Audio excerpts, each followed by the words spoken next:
नमस्कार, मैं भावना ठाकुर और आप देख रहे हैं कोहराम लाइव।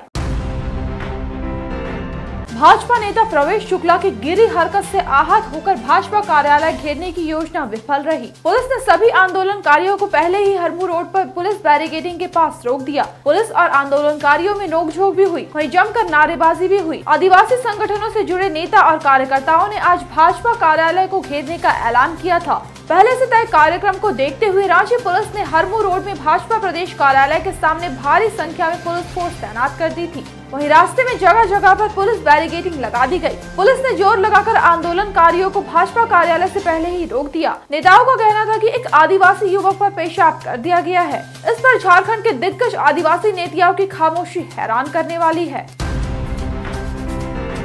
वंदे भारत और अनुभूति व विस्टाडोम बोगियों वाली ट्रेनों की एसी चेयर कार और एग्जीक्यूटिव श्रेणी के किराए में 25% तक छूट दी जाएगी। पहले से सीट बुक करा चुके मुसाफिरों को किराया वापस नहीं लौटाया जाएगा। इस संबंध में रेलवे बोर्ड ने आदेश जारी कर दिया है। जारी आदेश में बोर्ड ने कहा है कि अनुभूति और विस्टाडोम बोगियों समेत एसी सीट वाली सभी ट्रेन की एसी चेयर कार और एग्जीक्यूटिव श्रेणी में यह योजना लागू होगी। इसमें कहा गया है कि रियायत मूल किराए पर अधिकतम 25% तक हो सकती है। आरक्षण शुल्क, सुपरफास्ट सरचार्ज, जीएसटी जैसे अन्य शुल्क अलग से लिए जा सकते हैं। यात्रियों की संख्या के आधार पर किसी भी श्रेणी या सभी श्रेणियों में रियायत दी जा सकती है। गिरिडीह में पुलिस और बदमाशों के बीच हुई मुठभेड़ में जख्मी एक बदमाश को धनबाद रेफर कर दिया गया। एक स्विफ्ट कार में सवार बाकी बदमाश भाग निकलने में कामयाब रहे। पकड़े गए बदमाश के बारे में पुलिस ने अब तक कुछ भी खुलासा नहीं किया है। उसे पुलिस की एक गोली लगी है। यह मुठभेड़ गिरिडीह के मुफस्सिल थाना क्षेत्र के कोली मारन महेश लुंडी के पास हुई। गिरिडीह की हरलाडी पुलिस को अपराधियों की मूवमेंट की सूचना मिली थी। कार में सवार भागते लोग तिनकोनिया मोड़ से बाबाजी कुटिया रोड में जा घुसे। आगे सड़क का निर्माण कार्य चल रहा था। ऐसे में एक निर्माणाधीन पुलिया के पास वे लोग फंस गए। इल्जाम है कि पुलिस को देखते ही कार सवार बदमाशों ने फायरिंग शुरू कर दी। जवाब में पुलिस ने भी मोर्चा संभाल लिया। पुलिस को भारी पड़ता देख बाकी बदमाश भाग निकले। परदेश कमाने गया पति जब घर लौटा तो उसे अपनी पत्नी पर शक हुआ। उसे ये शंका सताने लगी कि उसकी पत्नी का नाजायज संबंध उसके करीबी रिश्तेदार से है। इस बात को लेकर दोनों पति पत्नी में खूब कहासुनी भी हुई। बात इतनी बिगड़ गई कि गांव में पंचायत भी बैठाई गई। पंचायत में विजय अपनी पत्नी खुनकी देवी और करीबी रिश्तेदार के अवैध संबंधों को साबित नहीं कर पाया। इसके बाद पंचायत ने विजय को अपनी पत्नी को साथ रखने का फरमान सुनाया था। फैसले के बाद दोनों पति पत्नी साथ रह रहे थे। इसके बाद पति विजय ने भयानक इरादा बना लिया और पत्नी को बहला फुसला गांव से कुछ दूर औरंगा नदी के किनारे ले गया। नदी के किनारे उसने पत्नी का गला घोंटकर उसे मार डाला। पत्नी की हत्या करने के बाद विजय पलामू के सतबरवा थाना पहुंचा और सरेंडर कर दिया। वो इसी थाना क्षेत्र के सलैया गांव का रहने वाला है।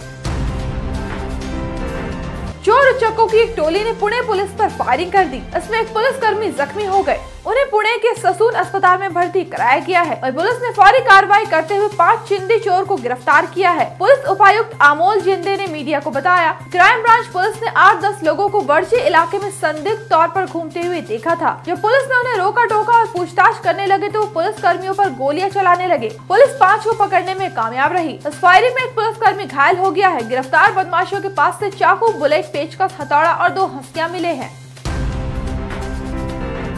खुद को पुलिस बताकर राहगीरों से सोने के गहने ठगने वाले एक गैंग का कारनामा सामने आया है। गैंग के लोग बुजुर्गों को टारगेट कर रहे हैं। इस गैंग से जुड़े 2 शख्सों ने रिटायर्ड रेल कर्मी मुरलीधर रजक को हीरापुर विनोद नगर मोड़ के पास रोका। उन्हें अपने अंदाज में डराया हड़काया कि आगे लुटेरों का एक गिरोह एक्टिव है। वे अपनी चेन और अंगूठी उतार ले। मुरलीधर रजक हीरापुर बाजार जाने के लिए सड़क पर ई रिक्शा का इंतजार कर रहे थे। मुरलीधर उनकी बातों में आ गए। उन्हें जैसा कहा गया वो वैसा करते चले गए। बाद में जब अपनी जेब से रुमाल निकाला तो पाया कि उसमें से चेन और अंगूठी गायब है। तब उन्हें ठगे जाने का एहसास हुआ।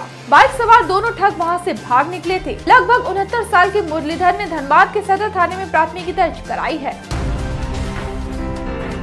चीन के हांगझोउ में एशियाई खेलों में टीम इंडिया हिस्सा लेगी। इसका आयोजन 23 सितंबर से 8 अक्टूबर तक होगा। बीसीसीआई के सचिव जय शाह ने मीडिया को बताया कि इन खेलों में विश्व कप में शामिल होने वाले खिलाड़ी नहीं जाएंगे। मतलब विराट कोहली, रोहित शर्मा और हार्दिक पांड्या जैसे दिग्गज क्रिकेटर चीन नहीं जाएंगे। वहीं एशियाई खेलों में टीम इंडिया के allrounder Ravindra Jadeja, wicket keeper बल्लेबाज केएल राहुल, तेज गेंदबाज मोहम्मद शमी और मोहम्मद सिराज भी नहीं चुने जाएंगे, क्योंकि इन खिलाड़ियों का विश्व कप में खेलना तय माना जा रहा है। एशियाई खेलों के के लिए टीम इंडिया के कैप्टन शिखर धवन हो सकते हैं। वहीं रिंकू सिंह, जितेश शर्मा और मुकेश कुमार जैसे अन्य उभरते युवाओं को एशियाई खेलों में मौका मिल सकता है। एशियाई खेलों में क्रिकेट T20 प्रारूप में खेला जाएगा। वर्ल्ड कप और एशियाई खेलों के शेड्यूल के टकराव को देखते हुए उन खिलाड़ियों को चयन नहीं होगा जो विश्व कप में खेलेंगे। ऐसे ही दिन भर की बड़ी खबरों के लिए जुड़े रहिए कोहरामलाइव.com के साथ।